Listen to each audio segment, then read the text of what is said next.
Hello guys, എനിക്ക് ഇന്നലെ നിർത്തിയെടുത്തുനിന്നാണ് തുടങ്ങാനുള്ള. ഇന്നലെ നമ്മൾ വർക്ക് ഹാർഡെന്ന് പറഞ്ഞു, അതിനുള്ള ഫലം കിട്ടുമെന്ന് പറഞ്ഞു. പക്ഷേ ഇന്നെനിക്ക് പറയാനുള്ള, ചില സമയങ്ങളിൽ നമ്മൾ ഹാർഡായിട്ട് വർക്ക് ചെയ്താൽ നമുക്ക് അതിനുള്ള ഫലം കിട്ടണം എന്നില്ല. ഫോർ എക്സാമ്പിൾ, ഇപ്പോൾ ഒരു കുട്ടി ഒരു എക്സാമിന് പാസ്സായി അല്ലെങ്കിൽ ഫെയിലാകുമ്പോൾ വീട്ടിൽ പറയാൻ പേടി.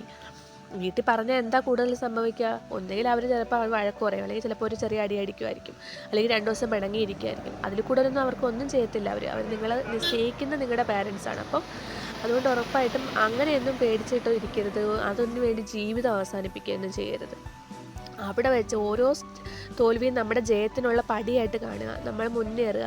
എനിക്കും ഫസ്റ്റ് ഇയറിലൊക്കെ സപ്ലി വേണ്ടിയിട്ടുണ്ട്. സെക്കൻഡ് ഇയർ തൊട്ട് ഓൾ ക്ലിയർ ആയി ഫുൾ എഴുതിയെടുക്കാൻ എനിക്ക് പറ്റിയിട്ടുണ്ട്. അപ്പോൾ നമ്മൾ ട്രൈ ചെയ്യുമ്പോൾ നമുക്ക് അതിനുള്ള ഇത് കിട്ടും. ഓക്കെ, അപ്പം നമ്മൾ നന്നായിട്ട് പഠിക്കുക. ചിലപ്പോൾ ഫെയിലാവും, പക്ഷെ അതിൽ തോറ്റുപോയി എൻ്റെ ജീവിതമേ പോയെന്നൊന്നും തോന്നരുത്.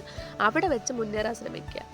അതിലൂടെ നമ്മുടെ ലൈഫ് മുന്നിലോട്ട് തന്നെ പോയിക്കൊണ്ടിരിക്കും. ബാക്കിലോട്ട് ചിന്തിക്കുകയേ ചെയ്യരുത്. ഓക്കെ, അപ്പോൾ എല്ലാവരും നന്നായിട്ട് ഇരിക്കുക, ഹാപ്പി ആയിട്ട് ഇരിക്കുക, ലൈഫിൽ പോസിറ്റീവായിട്ട് ചിന്തിക്കുക.